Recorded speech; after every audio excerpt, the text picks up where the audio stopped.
Okay, so Frank, back to dying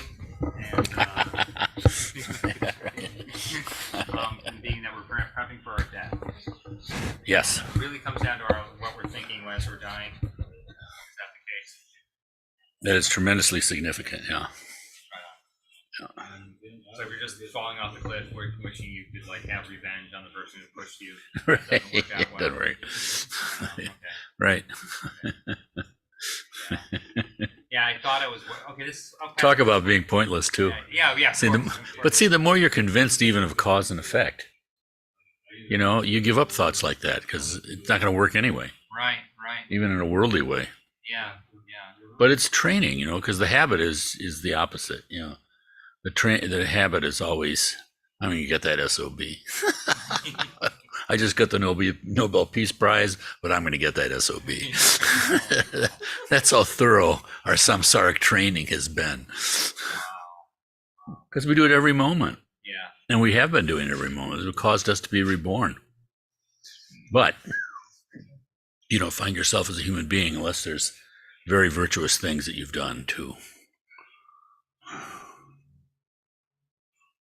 Yeah, I think I try to remember that when I'm delivering food to the mean and the happy, that they did things incredibly blessed to be human beings. Exactly.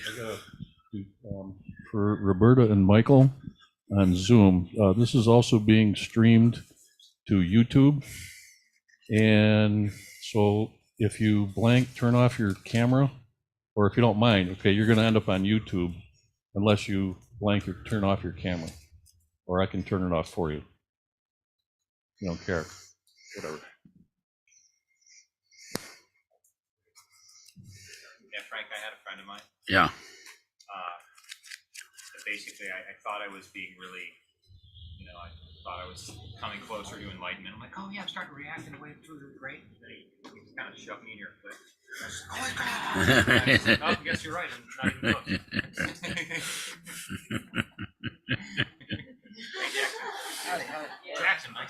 Jackson, hi. Just like 45 minutes ago. Wow.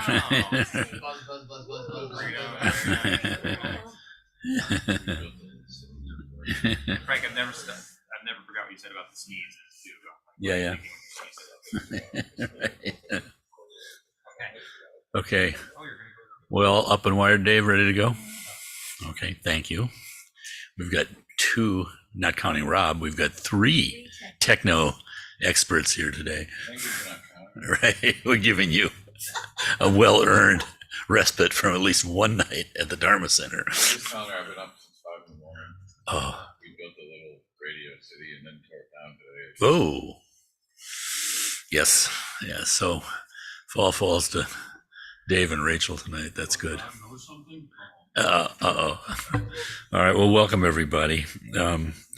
So yeah, that little brief 3 weeks that we've done was this short touching on the self-liberation path. And I must say it was so impressive to me. It's like you see better the profundity of these. We have such a ladder in our minds, we think, oh, I'm doing this level path, I'm better because I'm doing this level, all of that. But the more you learn, the more you experience, the more you understand, you look at all of these teachings as just being incredible. If you think of the basic Buddhist view, what did Buddha say? He said that mind is the king. So it's all about the mind. And if you think for a moment, you realize it's true. Everything we're experiencing is through the mind. And yet you can't grasp that mind. You can't find it. You can't tell anybody what color it is, how its limitations, how big, how everything. It doesn't have any shape, any smell, nothing. And yet it's like this, on one of the lower level views, it's like a perfect mirror. It's reflecting everything just as it is. Whether ugly or beautiful, good or bad. It's just this clear, without obstruction, understanding, awareness, knowing. So to read these practices in the self-liberation path, the four mindfulnesses, and then the little touch that he did on, how to actually practice that. We didn't do any of that, but at the same time, you sense just how profound it is. And so all these teachings work together, and it's really a mistake to be conceptualizing yourself in one place and looking down at other parts of the path, because it's just completely wrong. All came out of Buddha's omniscience. But certainly, mind is the king. So everything, you might say, is about mind and about training the mind. And then if you take this, philosophic view, it's not really philosophic, it's experiential, of Nagarjuna, this, the world, the mind, so to speak. What's the range? Well, there's the eternalism kind of mistake, and then there's the nihilist kind of mistake. And the Buddha called his teachings the middle way. So when we start now on the Mahayana, this is the, complete view, so to speak. The self-liberation path is necessarily limited by our own motivation, and it's very profound because it comes through the recognition of suffering, the recognition of dissatisfaction. Everything is somehow, just off. The word they use in Sanskrit is dukkha, if I'm saying it correctly. And I'm told that it actually is the word that was used for, like, if you had an ox cart and somehow the axle was a little bit off center. This is our experience as human beings. We're going somewhere, yes, but yet everything is a little bit, lots of friction. I joke about it, like when you go to the grocery store and you get one of those grocery carts that has a funny wheel, it's working for you, but you're having to put so much effort into it and it doesn't work as well. So some of this is very, very practical. But we have this extreme of the eternalist view of an exterior creator, and we are creatures. We are created somehow by this force, energy, whatever, God, that we can never come to complete unity with, at least in this lifetime, because that's like the height of heresy. If you notice, so many of the great mystics in the Christian tradition have gotten themselves in trouble because the closer you get to approaching God, there's always somebody that says, this is a heresy. You're trying to build yourself up as God, and you can't do that because there's a creator and a creature. So there's a limitation there. But the powerful thing about the eternalist view is that it does posit a cause and effect. And therefore it has a basis more than just our own feelings, our own afflictions. It has a basis for virtue. And because of that, it produces good karma. Now, nothing is 100%, of course. You can walk around with the highest conceptual Buddhist view and you're still swearing when you stub your toe, So, it comes down to training. How thoroughly trained is the mind? But at the same time, the eternalist view has the virtue that it can produce good karma, so to speak. On the other extreme, the nihilist view, unfortunately, this is more the modern view, the modern seemingly agnostic, atheistic, materialistic view. And the danger there is that it can be highly, highly intelligent, but it doesn't really have a basis for virtue, except in maybe a temporary way. And even then, how strongly is it grounded? Because if you just believe we're lumps of protoplasm mindlessly mutating, then any virtue you do isn't really stuck to yourself so much, except in a very limited way. There's no ultimate reason to make certain kinds of giving or ethics or patience. So that's a danger. That's a danger. Nagarjuna said that even the word shunyata, the word of emptiness, that word destroys samsara. Just that word. Because it offers to the mind this possibility that is, seemingly beyond, but of course not. It's the very nature of what's going on right now. So it's not really anywhere else, but we can conceive of it like that. Yeah, Nagarjuna, I think it was the one who gave the story of the wrong view of emptiness, how mistaken this is, how dangerous it is. Basically a nihilistic view. Nothing really matters in a sense because it's all just empty. Obviously we're a accumulation of materials and everything. So you look at us at a microscopic level and, there's sort of nothing there, that kind of nihilistic emptiness. And he said it's similar to a man who went to a teacher and, wanted certain kind of magical powers. And the teacher told him, well, here, you do this. I'm going to give you directions. You're going to go 200 miles to the east here, and you'll find a stupa in the middle of the jungle. And when you find that stupa, you're going to circumambulate it, saying this mantra for 7 days and nights. You can't stop for a moment. And if you're able to do that, at the end of that 7th day, a cobra will come out of the stupa. It's a very dangerous moment, but if you can grab the cobra behind its head, you'll get the magic powers that you want. And so the man was so motivated in this limited way that he did. He found the stupa, 7 days, tremendous perseverance. And yes, snake comes out of the stupa and he grabs it behind the head successfully. It didn't bite him. That was the big test. But the moment he grabbed it, it turned into Manjushri's sword and he was realized. Now, Nagarjuna said that the wrong view of emptiness is more dangerous than that practice.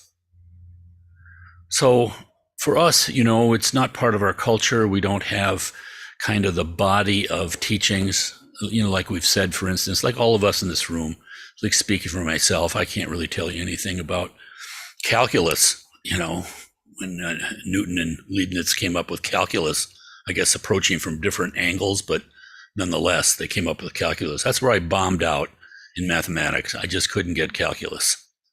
And let alone what Einstein was talking about. So, for myself, and I think most of us, we don't really have, we have a layperson's kind of glimmer of understanding of these, not to mention quantum physics. But at the same time, we have a natural kind of confidence that, somebody tested this out.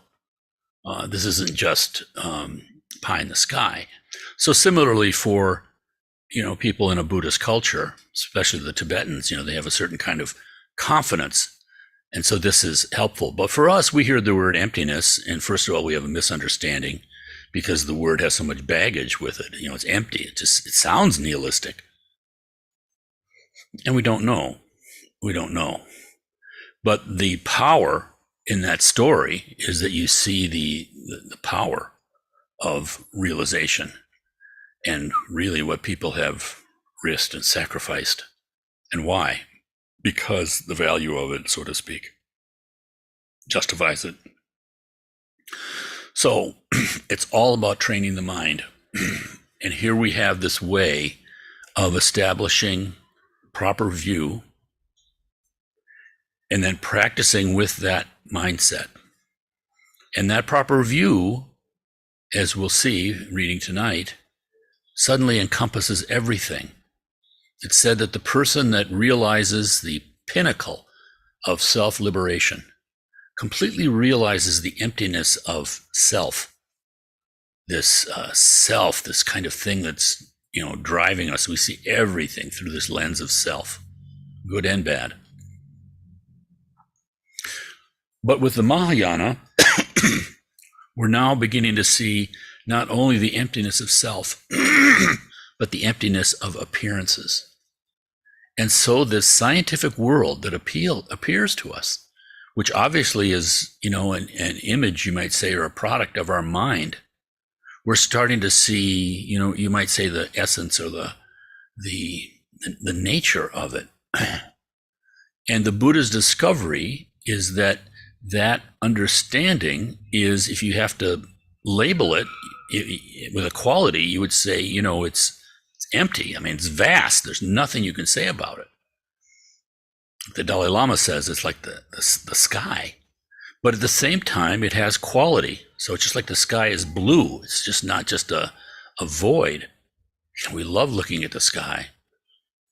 And so too here, it has quality. It is aware. And if you had to step one iteration further out, it's blissful. And so it's positive, but yet beyond the normal meaning of positive and negative. So there's much that we don't understand. And consequently, the important quality is the openness of mind, the confidence, the faith, because nothing is accomplished without faith. Baking a cake, you have to have faith that it's going to end up as something that's worthwhile. And you have to have faith that maybe someone I'm relying on has trod this path before. You can get into all sorts of, discriminations and decisions that have to be made. It's all part of the process. But underneath it all is this very simple kind of faith. And in one sense, for the self-liberation, I'm believing that this will lessen my pain and maybe liberate myself from all suffering. It sounds fantastical, but we also learn from the experience on the path itself. When things go wrong, the analysis, the meditation, and just keep going. So too with the Mahayana. So Kala Rinpoche's book, we're on page 31 now. He's approaching it from the method of processing emotions in the Mahayana, transforming them. So again, in the self-liberation, we were just abandoning negative emotions. And now we're going to use a different method. The Mahayana tradition is based on the principle that one is not preoccupied with oneself alone, but considers others more important than oneself. A particular emphasis is placed on love and compassion. In the beginning of any practice, we think we will engage in the practice to become able to free all beings from suffering and to establish them all in a definitive state of happiness.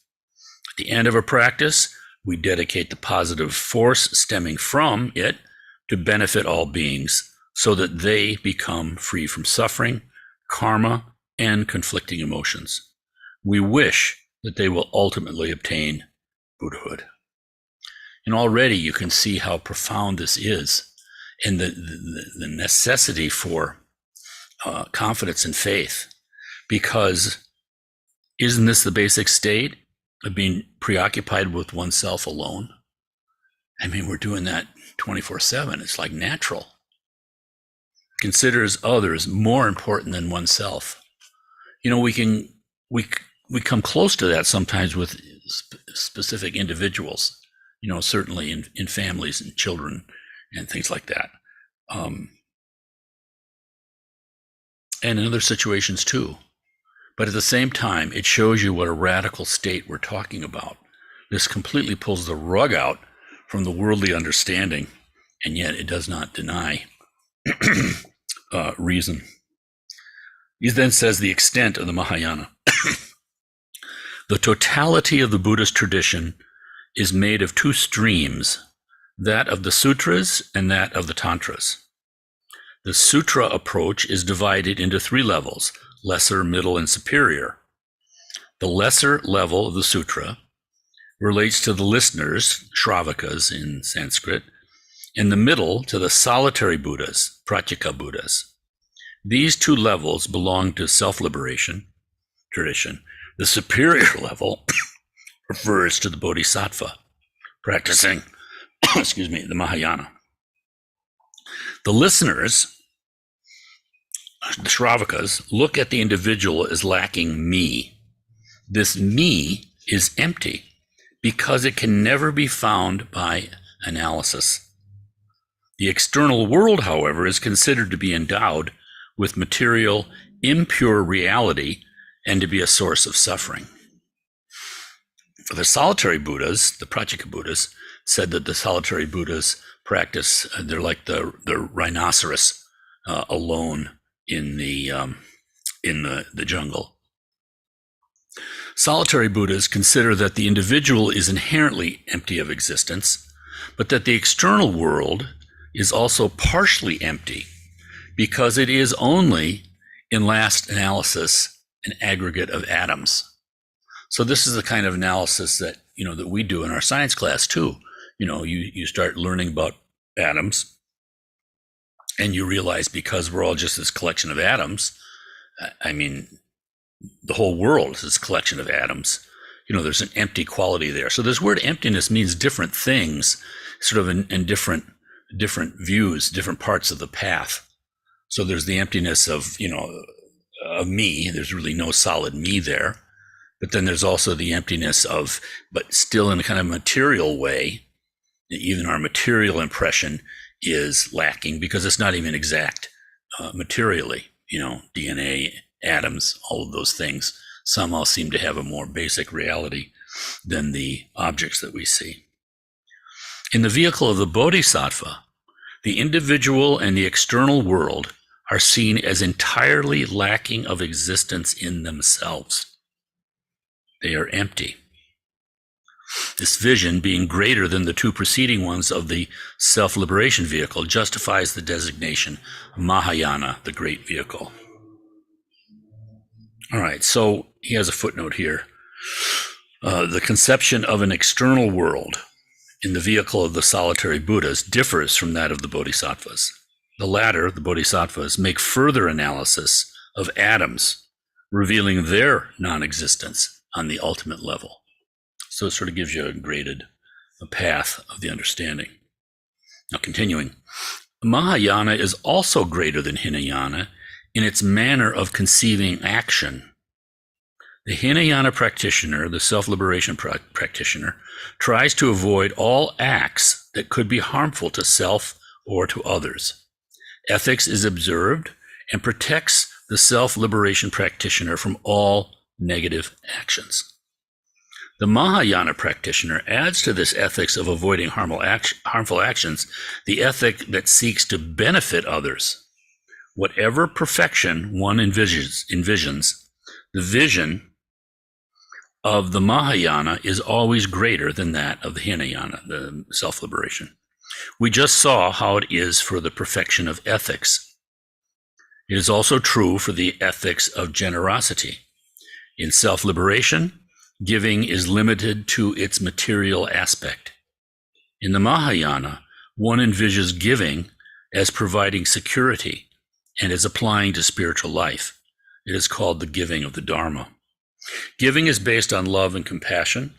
The perfection of patience is seen as a personal virtue in self-liberation, while in Mahayana, it is once again an expression of love and compassion.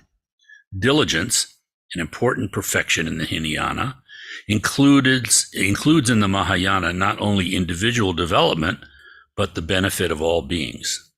As for the perfection of wisdom, it reaches fullness in the Mahayana by developing a complete vision of the empty nature of all manifestation.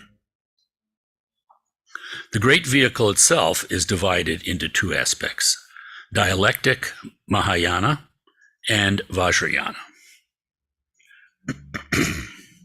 Of these two aspects, the second, the Vajrayana, is richer in methods and more profound.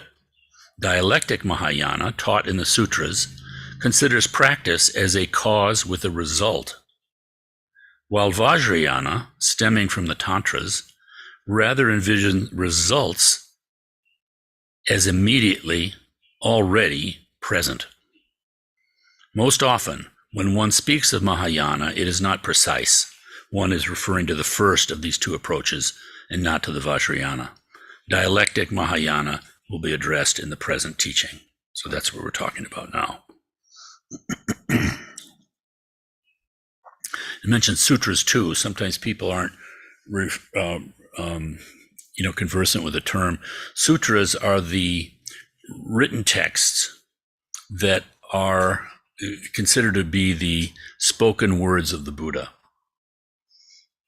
So one of the greatnesses here, I mean, again, the skillfulness of all this, is that you think of the Buddha, I try to imagine, coming to this all-encompassing enlightenment, you might say, and just seeing the suffering of beings and all the ignorance there, and having to communicate, this.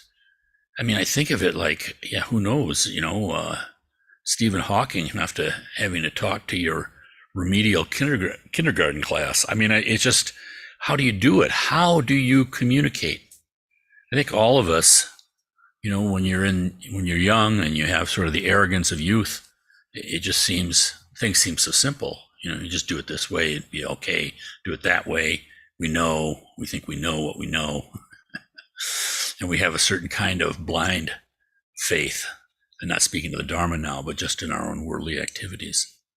And yet, as you age, you find out from your own painful experience and attempting to communicate with people, and somehow it not working, because people hear what they want to hear sometimes. And then there's this phenomenon where you can speak to someone, but your word actually triggers an emotional state in them. And so you're not talking about the same thing at all. There's just this dynamic going on.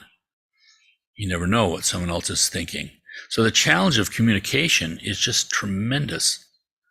When I first came across Buddhist teachings and started to have some faith, for who knows why, that there was such a thing as enlightenment, there was such a thing that Buddha had attained. I used to think that, Buddha's enlightenment is the most amazing thing that ever happened. But as you progress, I started thinking that, especially coming across the Mahayana, that it's Buddha's ability to communicate is more amazing. Of course, they're both the same thing, but nonetheless, this ability to communicate, this is what's so impressive about the Mahayana. All of these symbols, all of these practices, all of these teachings, all of these concepts, all of the attitudes, even the postures, the mudras, all of it. It's just so inherently skillful. And of course, we see that because, it's really true. You put your hands together in a fist. There's a real correspondence, body and mind. And if you're shaking your fist at someone, yes, it has a certain kind of effect. If you put your hands in the prayer gesture, you can still be full of hatred, but it's somehow lessened. It's like this business of taking your shoes off. Yes, it keeps it clean, but it's just hard to be 110% arrogant with your shoes off. It's just, there's something humbling about it. It's like getting us back to, there we are as, 5-year-old kids running around barefoot, a certain kind of innocence, a certain kind of direct experience. And all of this is non-conceptual. You don't have anyone telling you this is why you're doing it. The tradition has just preserved this as well. This has been beneficial, so there it is. Again, there's nothing sacred about it in that sense. It's all just works.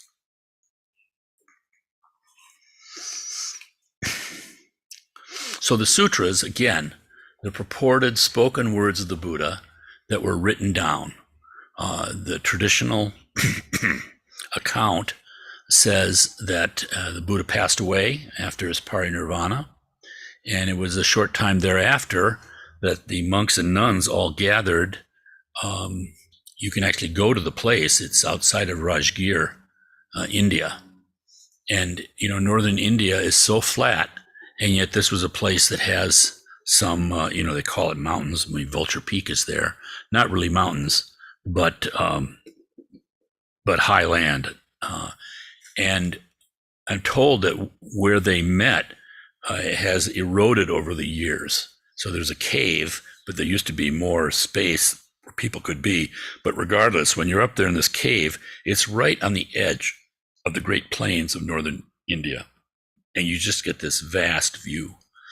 This is a place where they came together, and Ananda, the Buddha's cousin, who was his attendant, of the 10 great monks, he was the only one who did not come to enlightenment in the Buddha's lifetime, but he did thereafter. So Ananda had this remarkable memory, and they relied on him to recite what the Buddha had said.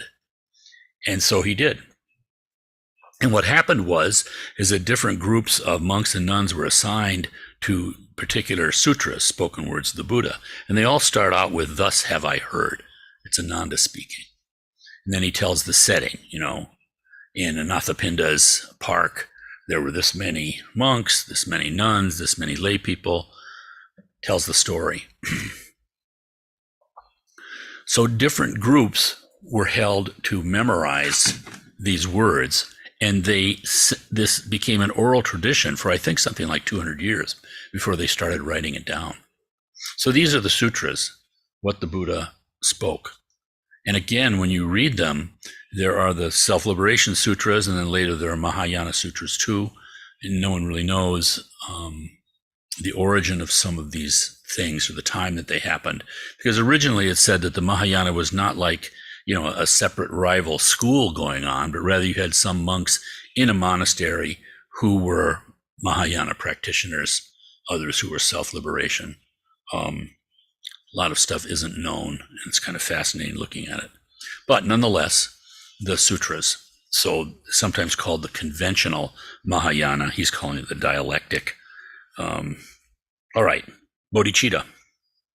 We find the foundation of the Mahayana in the two kinds of bodhicitta: relative bodhicitta and absolute bodhicitta. Bodhi is the Sanskrit word that means awake or awakening. Citta means mind. So the mind of awakening. Relative bodhicitta, absolute bodhicitta.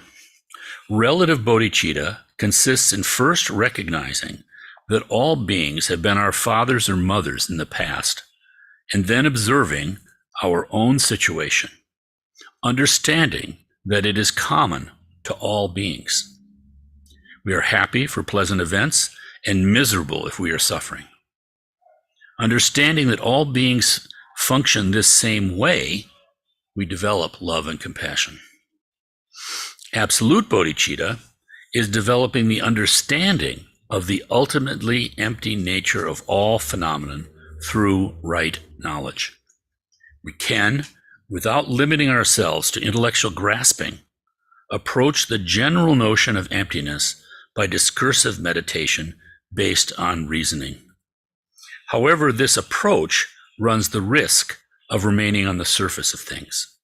It is preferable to begin by understanding the nature of our own mind. Mind exists primordially from time without beginning. It has no material existence, no form, no color, no size, and so on. Not being perceived as a thing, it is therefore empty. On the basis of this understanding, we attain a certainty beyond all concept, given only by the experience of meditation. When we reach the certainty of emptiness of mind, we develop the perception that all phenomenon, our body and external world proceed, in fact, from the mind. As the mind itself is empty by nature, these productions are also empty. We arrive at the conclusion that all things are empty by nature. And of course, this is compassion. This is the understanding that is expressed as compassion. You see the great skillfulness. It's one thing for ourselves to be empty, but when you realize the outer phenomena are empty, then in dealing with sentient beings, it's unlimited, sort of the tools that you have to work with. Fundamentally, to the degree that you've experienced the nature of your own mind, you've experienced the nature of the mind of other beings. Even an earthworm, probably very limited in consciousness, still has this empty nature.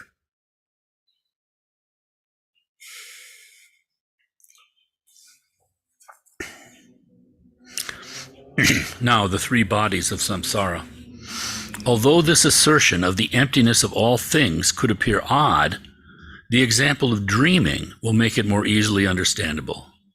When we dream, we perceive a world made of visible forms, sounds, and tangible objects that seem real. However, they exist nowhere. They are only a production of the mind. During the course of the dream, they seem to possess the same reality as the world that we perceive now. This is why they can provoke pain or pleasure. But when we are awake, all that seemed to exist during the dream, our body, the environment, houses, and so on, disappears. It was only the mind manifesting through a dream body called the body of latent conditioning. What is true for the dream is also true for our present experience, manifesting through what is called the body of karmic ripening, the body of karmic ripening. When we leave this world, at the moment of death, our senses cease to function, with the result that the body and external world are no longer perceived. The mind alone remains. Although the mind is empty, it again produces some illusory appearances, including seeing, hearing, touching, and so on, just as it does now. Joy, pain, and fear are also experienced through a mental body, as if the appearing environment was all real. The mind remains for some times in the bardo. Then, under the influence of karma, it resumes birth under one form or another. When this happens, all phenomena manifested during the bardo disappear. They exist nowhere. It is again the body of karmic ripening that picks up the relay process as the support of existence in one of the 6 classes of beings. The totality of our samsaric experience unfolds through the means of these 3 bodies: the body of karmic ripening in the wakened state, the body of latent conditioning in the dream, and the mental body in the bardo. This bardo, I'm told the word bardo literally means gap. And it refers to, different kind of states that we can find ourselves in. Getting a little ahead of the game, but in the Mahamudra traditions, they talk about formless Mahamudra, which is generally what people think of when there are Mahamudra teachings going on. They're like the Tilopa's teaching the Ganges Mahamudra text to Naropa. That's formless Mahamudra. But the Kagyu also teaches form Mahamudra, which is said to be more rapid a practice because it uses these 6 bardos, these 6 different states that we find ourselves in. So we can be in the the wake state like we normally are. There's the dream state. There's the meditative state. There's the moment of death state. There's the after death state, also called the bardo. And there's one other that I always forget. No, I forget it. At any rate, we use, which one? Oh, I think it's called the interstate. No, I can't remember. That was just a joke, right? Oh, sorry. Yeah, maybe we have it in the they have?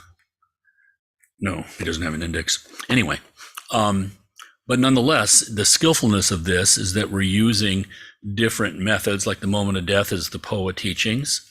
The practice for our ordinary, human kind of alive state is Tumo. Dream yoga for the dream state.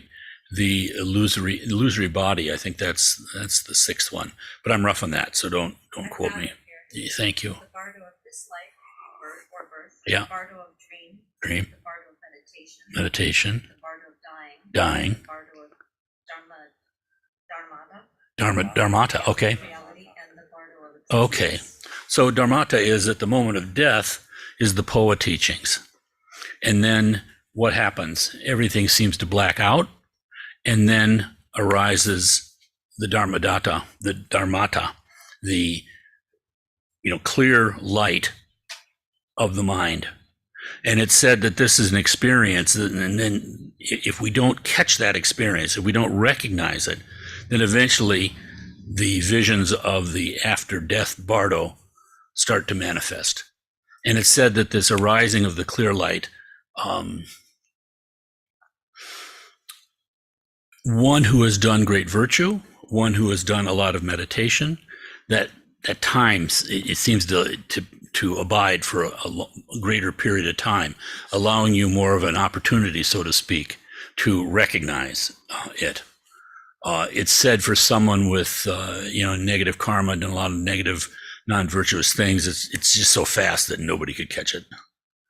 Then there are certain karmas that are so negative that it doesn't even happen. You go directly to a lower state.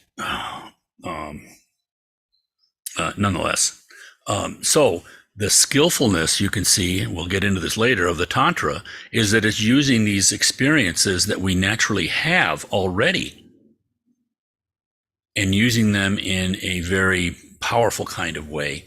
Again, the Tantra is always using everything you've got, but in an inner way too. So at any rate, skillful, but there'll be more about that. Okay.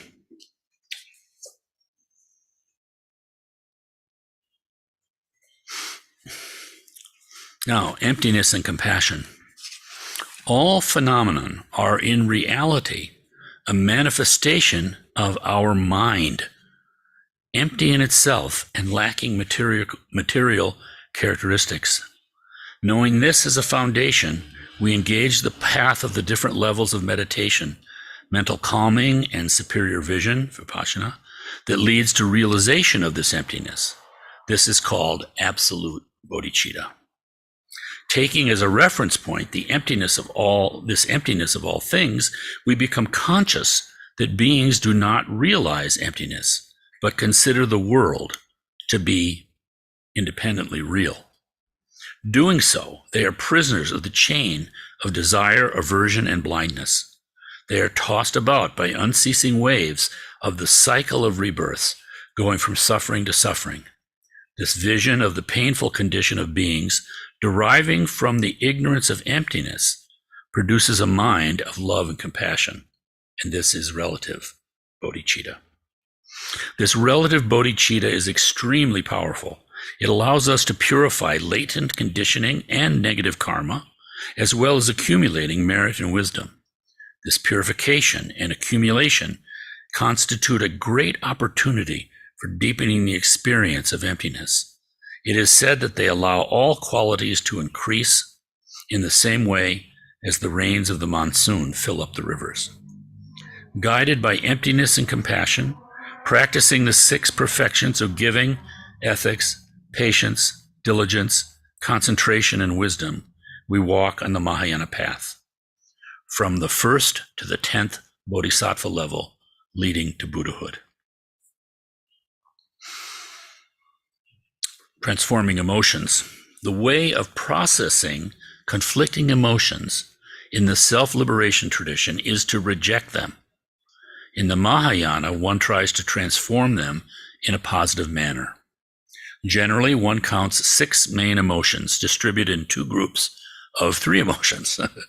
Desire, attachment, hatred, aversion, and blindness form the basis upon which the other 3 are grafted. From desire, attachment, possessiveness appears. From hatred, aversion, jealousy. And from blindness, pride. These 6 conflicting emotions are related to rebirth in the different realms, according to their predominance. Hatred, aversion leads to rebirth in hellish realms. Possessiveness in the hungry ghost realms. Blindness in the animal realm. Desire, attachment in the human world. jealousy in the realm of demigods, pride in the God realm. As causes of rebirth in various conditions of existence, the conflicting emotions are modified by positive and negative acts. Positive activity produces joy and happiness in the three superior realms, human, demigods, and gods. Negative activity engenders suffering in the three inferior realms, animal, hungry ghost, and hell being. And this is something that's difficult for us, yet at the same time you can understand if the mind is inherently empty, there is this vast potential, and therefore there's also the means of like manipulating that, you might say, or using it. It opens up this whole world that is just beyond, but yet right here now, skillful. We have the advantage too of still living in a time when there are teachers who have been realized, thoroughly trained, even in the traditional manners, even though most of them had it interrupted by the conquest of Tibet. And it's so helpful, just ordinary seemingly interactions with teachers like this, because, you know, it divests you of kind of the funny ideas that we have about it, the down-to-earthness and the lack of agenda, you might say, the lack of manipulation, the pure kind of existential joy just in the simple things, and also of people turning their mind for a moment to bodhicitta. It's so completely inspirational. But again, not in some phony kind of thing like, I'm in the Olympics or something, but rather in the very nature of existence itself. It's just so disarming, you might say, because it's like with these teachers, it's like, you find out what it means to be a human being. You meet someone who's like completely human. But of course, Buddha was human too, but at the same time, there are humans, then there are humans.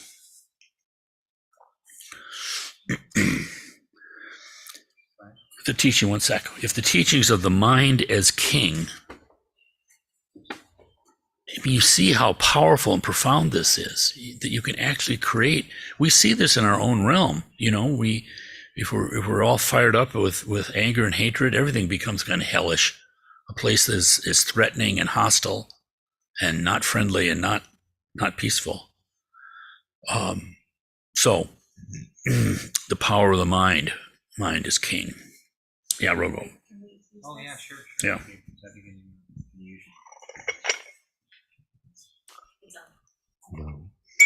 Frank, I find it very interesting that pride leads to becoming a god for millions of years, where everything goes your way. Mm-hmm. That's just an interesting way. You just be prideful, and then you can, boom, you become Krishna.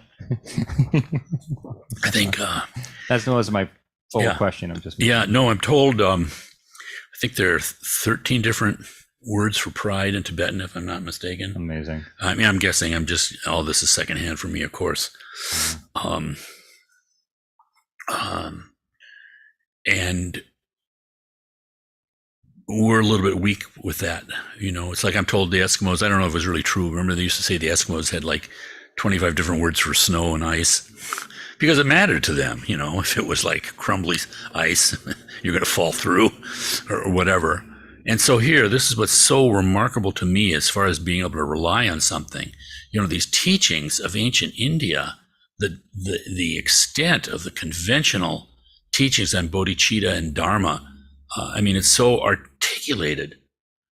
It's like that, in our prayer, what does it say? Unsurpassed. I can't remember the adjectives, but it's anuttara samyak sambodhi.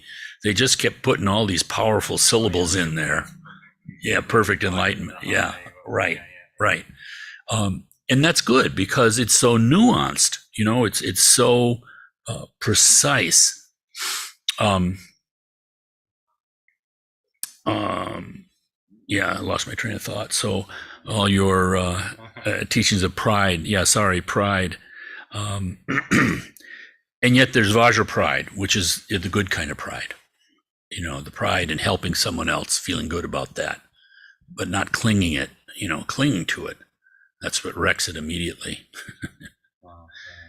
But pride, there's production of divine states. And you can kind of see that in the human realm too, because, I don't know. Gretchen's reading a book about someone who was a refugee from North Korea who's was sold into sexual slavery, both she and her mother, in China.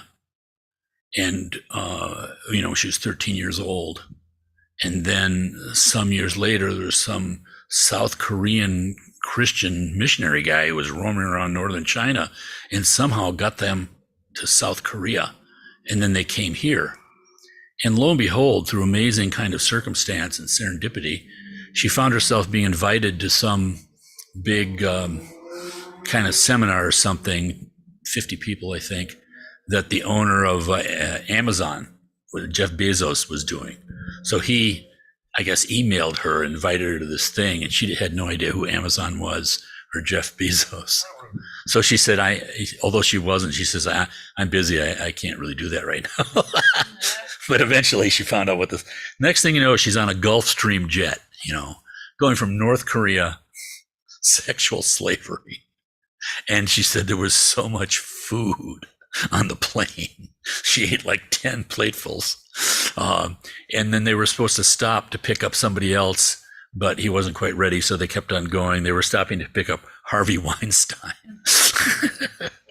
This is samsara. And it struck to me that if you have the karma that suddenly you're just loaded with wealth like that, you can see naturally the arrogance and pride that comes. I mean, I see with myself, even though there's true love, like for grandchildren and that, there's still the habit of pride, like I know better than you, which, even when you know better, you can just completely help them. You don't have to have that attitude of I know better. That's not necessary. The attitude of helping when you know better that's all that's needed. So we're very much trained in these things. Someone said once, this is the nature of academic learning, a little bit of knowledge, a little bit of arrogance. And it gets worse and worse. I came across an article this afternoon in Science magazine. Some guy who spends his time, I have no way of evaluating it, but he evaluates the fraudulence in academic papers. And he's claiming that there's been this big increase in the last 15 years. And now like 34% of hard science papers are either plagiarism or just fraudulent. And 24% of all medical papers. Now, this is hard science. Can you imagine what it must be in the soft sciences? Or politically valuable things where you get money for saying the right thing? We live in such a realm of delusion, but this is the power of pride. When you get things are going for you, money's coming in, you feel like, well, I'm doing it. It's all me. It's all me, not our karma. So anyway, it has a way of bringing us down to earth. Yeah. Thank you. My other question has already been answered, so thank you. Pass it over to Rob. Frank, thank you so much. Yeah. Such a champion. I had a couple of thoughts, and then Rogo brought up pride, and based off of what you were talking about, I think in the West, pride is associated with arrogance or cockiness, and sometimes when people think of the God realms or the jealous God realms, that instead of the wheel of samsara, they think of it as the ladder. So you're in a higher place, but you can see people in the human realm, like you just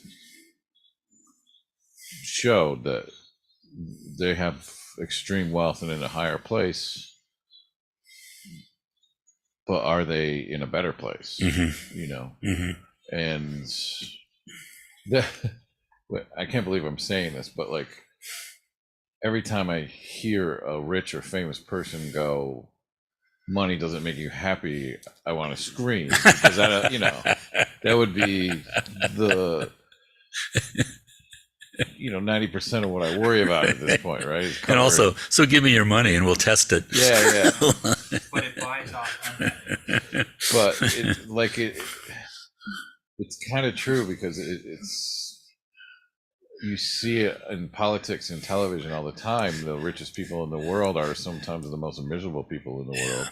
Yeah. You have the richest person in the world just murdering women and children overseas, and it's like, and he doesn't have to. Right. It's just the ego. Right.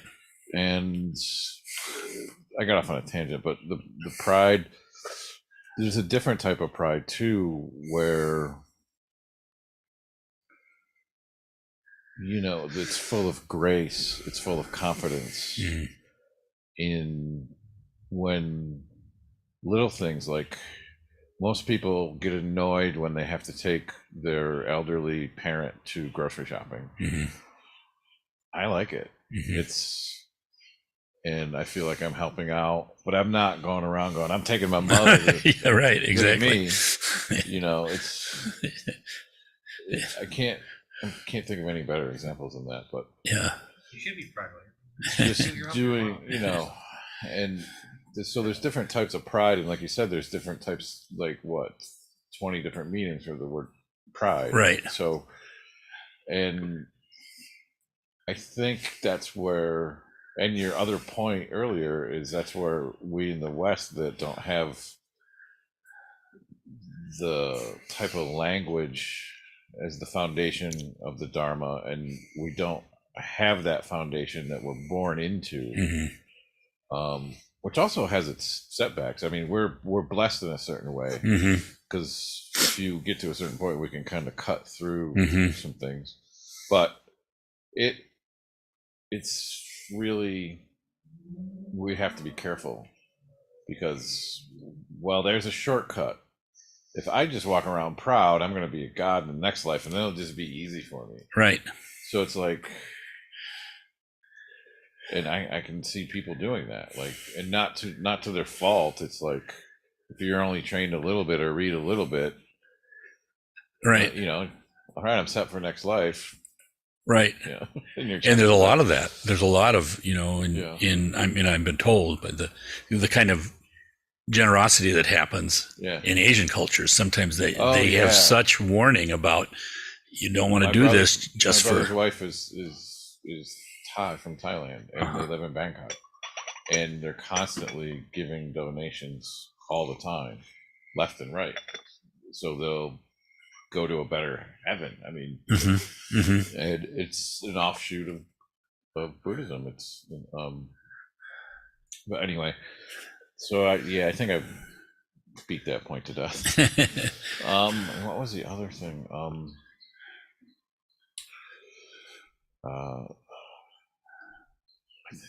Had something to do with the Bardo. But anyway, if it comes.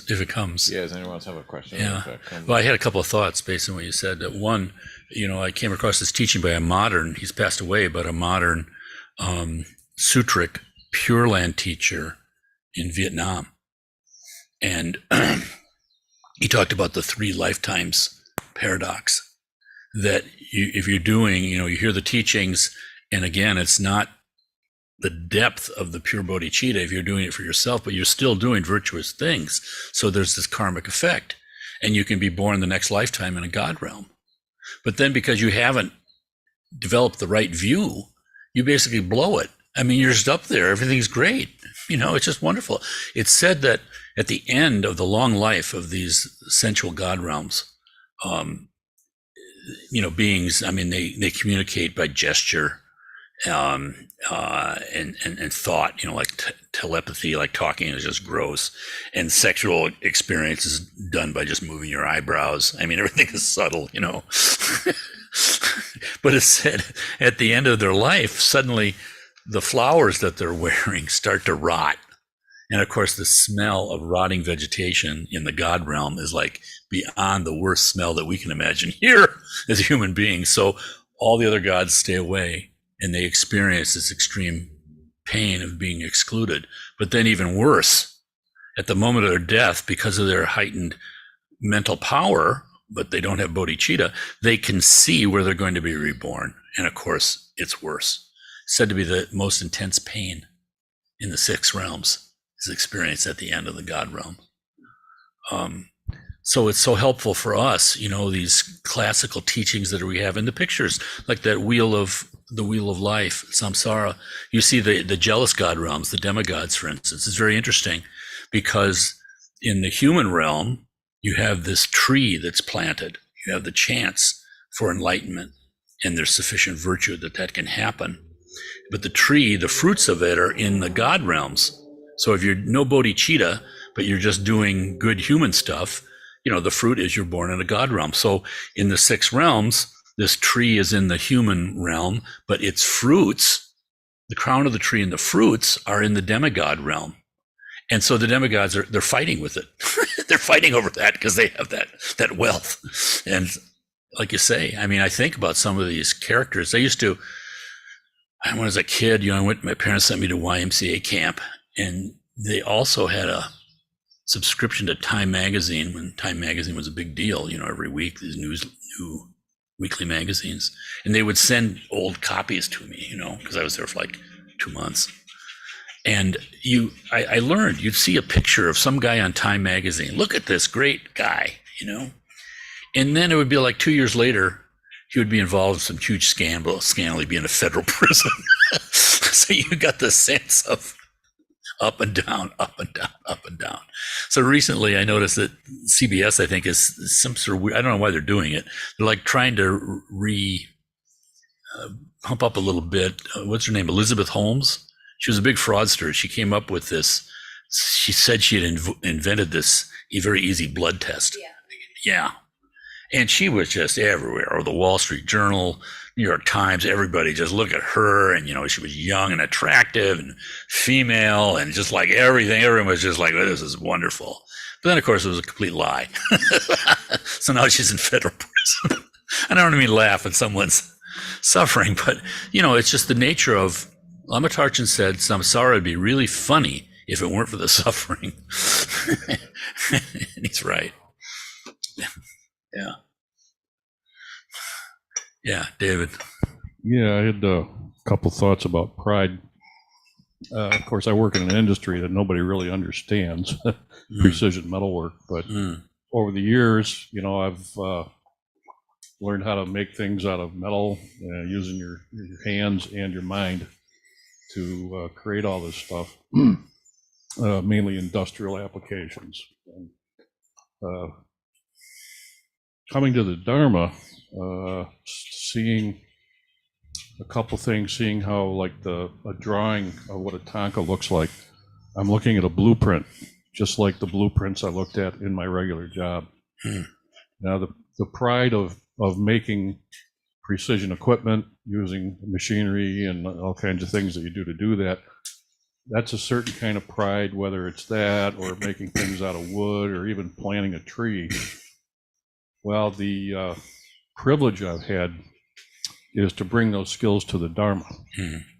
I made probably a couple hundred pairs of chakpus, gave more of them away than I sold.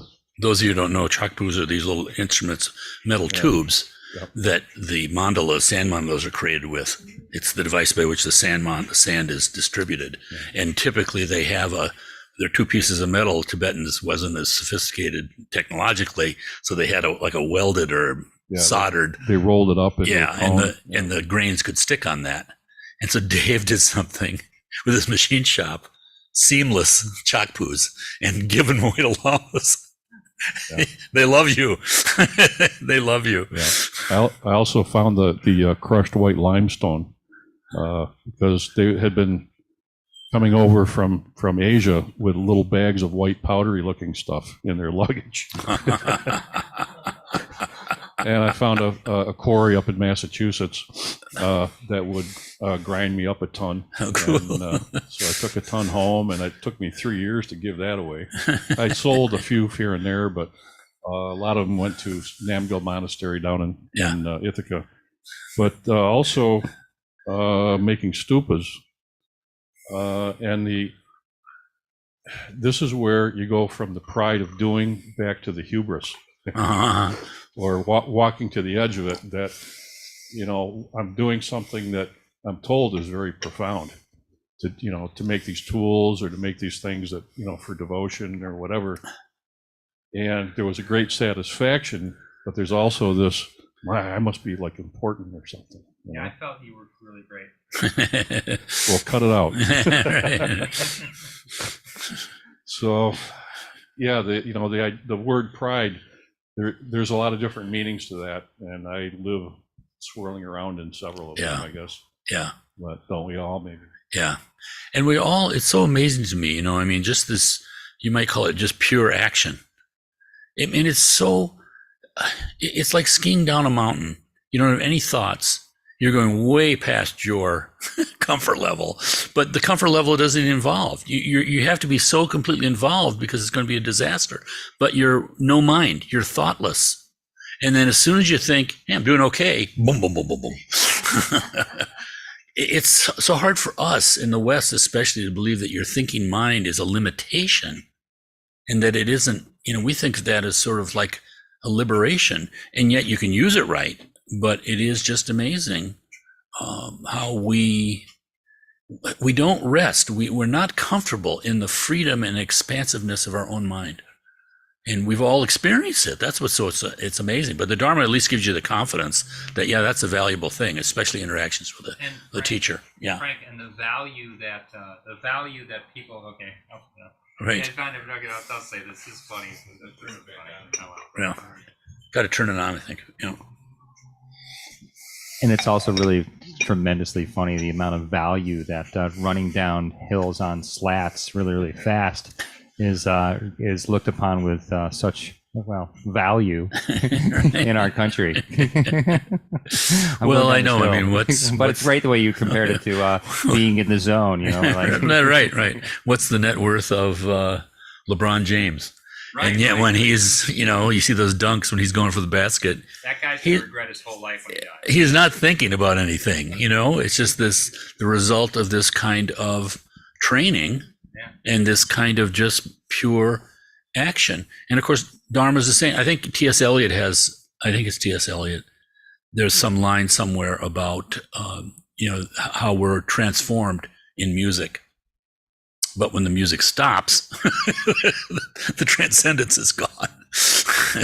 We have more faith in music than we do in ourselves, in a way. Maybe that's too much, but nonetheless, I sometimes I think it was D.T. Suzuki called, you know, the Dharma of the artistry of life. You know, we're training our mind, and you can experience that too with the mantras, especially. You know, it just seems like meaningless words for us of the Western tradition. You know, you're doing it because you believe there's some value there, perhaps, or maybe you're just involved with everyone else in the room. Everyone else is doing it, and I guess I'm going to look funny if I'm not doing it too. You can have such little faith, and yet the methods, especially in the Tantra, are so powerful that, you know, there's still benefit. So, Frank, it's the conditioning your mind to reacting in a altruistic and loving manner. it's a matter of both purification of the hindering habits and the attachments to those habits, and also the accumulation of merit. So it's a twofold thing. Although there is a third way, I mean, they call that one way, purification of mind and the accumulation of merit. That's how we come to Buddhahood. But then there's this other method, which is Guru Yoga, you know, which is direct. And that's the Vajrayana.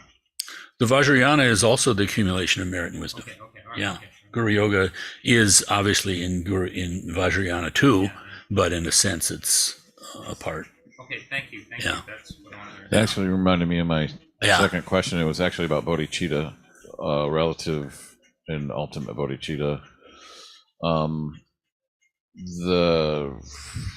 The different realms of suffering or different realms of beings, like you constantly are saying that this is such a complete, everything has been thought of system. and my question was, well, why, out of the ultimate bodhicitta is primordial wisdom, and it is like the infinite potentiality of existence. So anything is possible. So how did it come to, I understand how relative bodhicitta works because we see the plight of all beings. We see suffering, and that's the plight of all beings. And to end the suffering is the way out. But given what ultimate bodhicitta is, and I'm just playing kind of devil's advocate here, how come there isn't a negative way out? How come just being a selfish smash and grabber as you go doesn't give you enlightenment? It can give you riches or a bad reputation. But either way, I mean, why is it love and compassion versus hate and anger? You know, and I know like I said, the six realms kind of describe the suffering. Yeah. But because it's an infinite potentiality field, anything's possible at the same time. So I don't know if I'm getting too deep into it. No. It's just that the love and compassion are the nature of it. That's why I think it's the great message of the Mahayana, is that it's, you know, it's not just some potentiality field of emptiness, but it actually has quality. And so consequently, there are discriminations that can be made. And right, because in this realm, we think I'm getting in trouble because of all my discriminations. You know, it's my saying, no, I want that one, I don't want this one. Those discriminations create suffering. And yet, there are discriminations that lead us towards happiness, so to speak, and actually are our true nature manifesting in a way that we can even experience it, but not recognize it. I just wanted to see like how relative and ultimate bodhicitta are just bodhicitta. Yeah. Like, you know, two wings of the same bird. And then the other thought that I had back to the pride, and we were talking about different Asian cultures. They have different deities, but we have Zambala, especially yellow Zambala. And for the longest time, I would avoid anything having to do with it. Even the white Zambala practice, I would chant and everything and send it out to the world in my meditation. But because I thought it was everyone that I heard in my Sangha, even in the Garchen mandala, obviously not Garchen or the monks, but would talk about wealth deity and practice Zambala and you'll get wealthy and that problem will be gone and then you can focus on the Dharma. Right. And it's matter of fact spoken like that a lot. Right. And it was just kind of the antithesis of the relative bodhicitta, right? And so anytime it would come up, not that I would avoid it, but you know, and then this Rinpoche came, and during the empowerment and the teaching on it, and right in the text, it was like this epiphany went off. It is just is the wrong word. It is another amazing Vajrayana practice, because it doesn't say when you practice this, you are going to get wealthy, and whoever you think of in the practice is going to get wealthy. It says, please bless them with showers of whatever they need to end their suffering. It doesn't mean they're going to get rained on with gold. Right. Like, you know, I have a friend that has brain cancer, and I put her in the mandala, and I think about the medicine that she needs. And not just if the medicine doesn't exist, the miracle that she needs. Right. And that is the most extreme wealth she could have right now. I mean, she can win a check for $1 billion and it's no good to her. So what's the mindset that is symbolized by wealth? You know, just complete power to do all the things you need to do. And also complete lack of fear, complete peace, security, all those things. That's what it's doing. Yeah. And yet this is what I love about the Vajrayana too, is that it reveals our own limited motivations. Yeah. Because we think, oh, a bunch of money, that's what I'm doing it for. So all of that was just me and maybe people that think like me. Right. Like I'm like, because I'm so desperate for money so I can do better things Right. in my life. Like whether Right. it's for other people or for myself. Right. But it's like, you know, and so before I looked at Zambala like in the Japanese culture, the waving cat, Katsu. you know, Right. and maybe that's the wrong way to look at Katsu too. But, Yeah, right, but like, right. and now after this teaching, it was just like this another aha moment where I was kicked in the head by the Dharma. Like, Right. it's the same Right. exact practice as Tara. Right. Right. You And the know. flip side too. I don't mean like the deity practice Yeah. is the same. I mean the ultimate, Yeah. the relative and ultimate bodhicitta. It's all bodhicitta. The whole So, thing is yeah. bodhicitta. And the flip side of the limited understanding of the delusion is there too, because the flip side of, oh, I want all this stuff, I'm going to do this so that I can get money or be in the next lifetime or whatever. But the flip side, especially in our kind of Protestant culture, is the guilt over money. Yeah. So it's like, no, I don't want any money, but yet secretly you do. So there's this turmoil going on inside all the time. Yeah. And then we think of ourselves as horrible for thinking this way, or, you know, I mean, it's such a mess. And then anyone from the East is like, why don't you just do it? Right, right, What do you? right, right. So we had George Dreyfus here, and then we'll end. But you know, we've had so many wonderful experiences through the time of this Dharma organizing. So George Dreyfus was this, he's a professor at Williams College, I think, in Western Massachusetts. And he hitchhiked to India in 1962, just as on a lark. And the next thing you knew, he bumped into the Tibetans, refugee Tibetans in northern India. And for some reason, although he had no purpose in doing this and going there, recognized purpose, he found himself in a Gelugpa monastery for 13 years. And he became the first Western to have the Geshe degree, the same degree the Dalai Lama has, 13 years of study. And he's just wonderful. I just really, 13 years. He's very smart. Yeah.